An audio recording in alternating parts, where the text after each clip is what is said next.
Okay, so welcome back. This is video number 5, and we're going to talk about the buyer that fits these concerns and these pain points. So based on the prior video, we should have an idea about the pain points and the loss of time. Now what we need to do is we need to figure out, what do they look like? What age are they?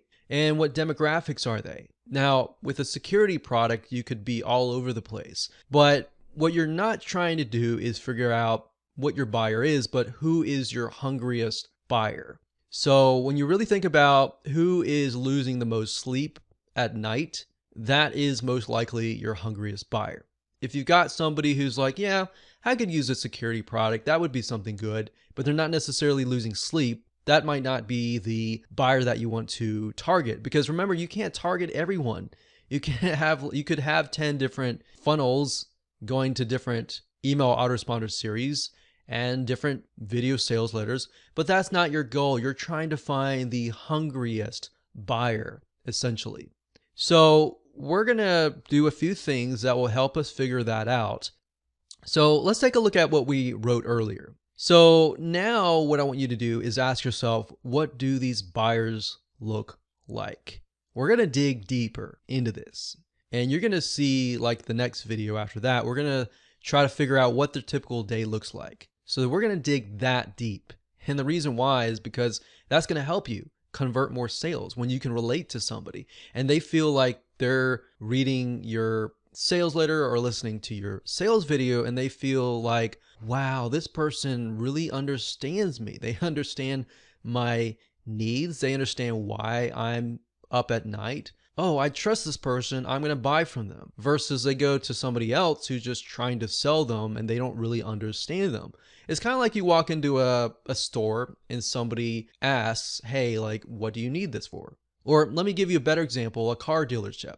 Most people are very fearful about going to car dealerships. But when they get there and the car dealership does not act like the typical car dealership, and they're like, hey, what are you looking for? Okay, all right. And they leave you alone, but they're genuinely interested because they want you to find the right car, versus the other person is like, hey, I think this is great for you. You look kind of like the guy who wants the Ferrari or whatever, and you might not be the guy who wants the Ferrari or the lady who wants something else.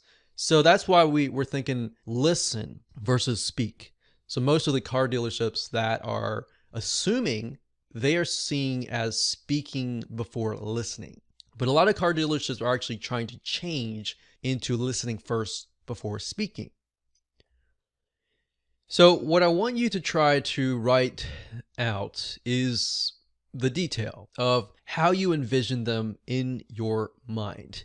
If you're a visual person, you can even draw them if you would like. So that will help you figure out who they look like. Now, of course, you may not know exactly how they look like, but this exercise is to merely help you better process what your potential buyer looks like. So you may not know exactly what race they are or what sex they are, if they're male or female or whatever, but kind of get an idea of their needs, essentially. So it's much better if you can even find somebody you know in your real life, because that will help paint a better picture.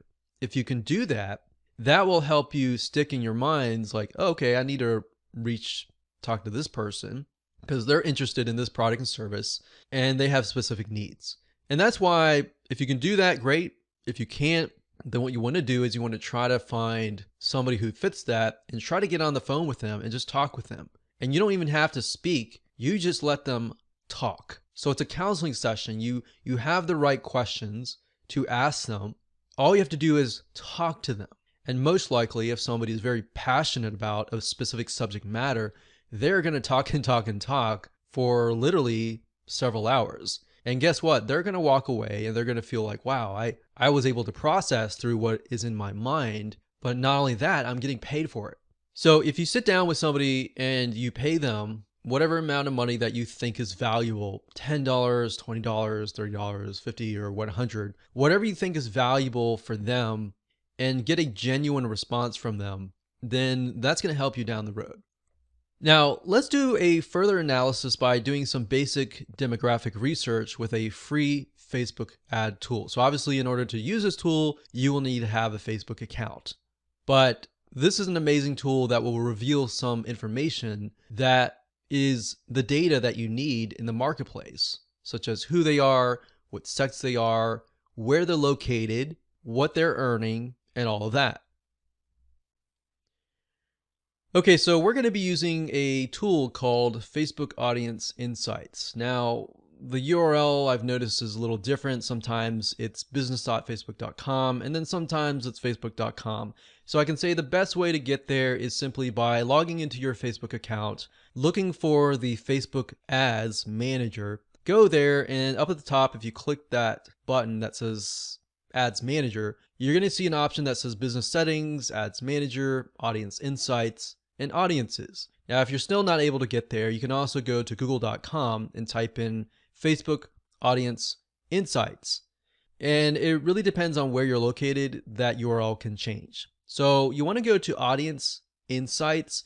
This is basically a tool that Facebook gives you for free that you can use, and it allows you to see a micro data of people who are highly interested in specific topics, people who are highly interested in pages that you might be connected to, and all that. So the easiest way to use this tool is not using any of these first, but by entering the interest. So let's switch to something else, because I did a search earlier on home security and I wasn't getting a lot of traction. So let's do a search on home automation and see what we get. Now, what's interesting about this was I assumed that the people that would be interested in home automation would primarily be men. And while it's about close to 50-50, you can see that 56% of women are interested in home automation. Now, we don't know. Hypothetically, that could be because they're using their husband's accounts. We don't know. But this is enough data to tell us that there is a majority of women. So 56% women, 44% men. Now, the nice thing about this tool is it allows you to paint the picture in a better light. So let's say, for example, that we want to figure out, are these women single or are they mainly married? So you can see 21% is the highest here. We've got 25% for men for ages 25 to 34. So this age bracket here somehow seems to be more interested in home automation. Now 35 to 44, for men it's about the same. For women it's about very similar, but it's 21%, 90%. But this bracket here, age 25 all the way to 54, they seem to be highly interested in home automation. Now we can see that the older it gets, 55 to about 65, they're not as interested. In 18 to 24, they're not as interested. So that gives us an idea of who we can target, but we want to get an idea of what their likes are, what their dislikes are, what their lifestyle is, and begin to kind of paint a picture of who they look like. And that's why in a minute, as you can see here, my assumption that it was a men, but it was reality, it was mainly women. And that's interesting because that shows you that my assumption was incorrect. That's why assumptions are so dangerous, because imagine if you were built to build a whole sales funnel based on your assumptions and what you saw, because you're thinking, okay, I own this product and service, so I must know the demographics, but in reality, it's the opposite. So what's nice about Facebook Audience Insights is if you click on one of these, so we'll click on 25 to 34, and this is merely focusing on the women. So 500 to 600,000 monthly active people. We can scroll down and we can see that most of them are married. A lot of them are single, but most of them are married. A lot of them have college degrees. A lot of them are into healthcare and medical services, personal care and home services, education and libraries, legal services. So not necessarily technical, but they are very highly into healthcare. So we don't know exactly why until we actually go to the pages that they like and look at that. So we can see business and finance, that's sort of techie. But let's scroll back up and look at the page likes. These right here are the top categories that they are interested in for this age range of 25 to 34. So we can see exactly what they're interested in: clothing stores, jewelry, cosmetics, baby goods, IKEA. So it looks like they're interested in a lot of baby goods. So what we saw earlier was that a lot of them were married at this age, or maybe beginning their life of being married and having a family. So we can see the page likes. You can even go to these pages and see how they interact with each other. We can go to location to get an idea of where they're located. So we can see North Carolina, South Carolina, Florida, Alabama, Arizona, Arkansas. So a lot of these are actually the southeast, which is interesting. I don't know why they're interested in home automation, but they are. So that gives us an idea of geographically, maybe we can dig further, look into cultures.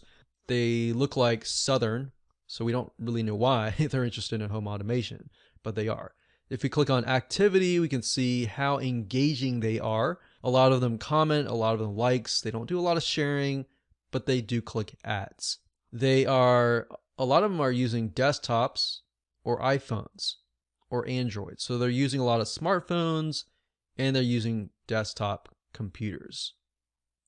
So that gives us an idea of who we're dealing with. If we go back to demographics, the nice thing about this is you can paint a picture for this particular demographic, but if you wanted to move on to, let's say, men ages 35 to 44, we click that with our mouse and Facebook is going to give the data for that particular segment. So if we scroll down, we can see a lot of them are married. A lot of them have college degrees. There's IT, technical services, mathematics, engineering, veterans. So that's interesting because a lot of these men are having jobs that are highly technical. And that makes sense. They are into home automation because they're highly technical. So looking at the women, however, on the other hand, a lot of them are healthcare. So digging further into that and trying to figure that out would be beneficial to you. So maybe even finding somebody who's that age, who's into healthcare, maybe a nurse or something like that, and sit down and talk with them and they're interested in home automation. That will give you a better idea of who you're dealing with. So like I said earlier, you're not trying to target everybody and all the buyers out there. You're trying to target a specific segment of people who are very, very interested and highly hungry in terms of a buyer. So that's how to use Facebook Audience Insights to gather even more data and more information about your buyer. What I want to do now is dig further and deeper into their typical day.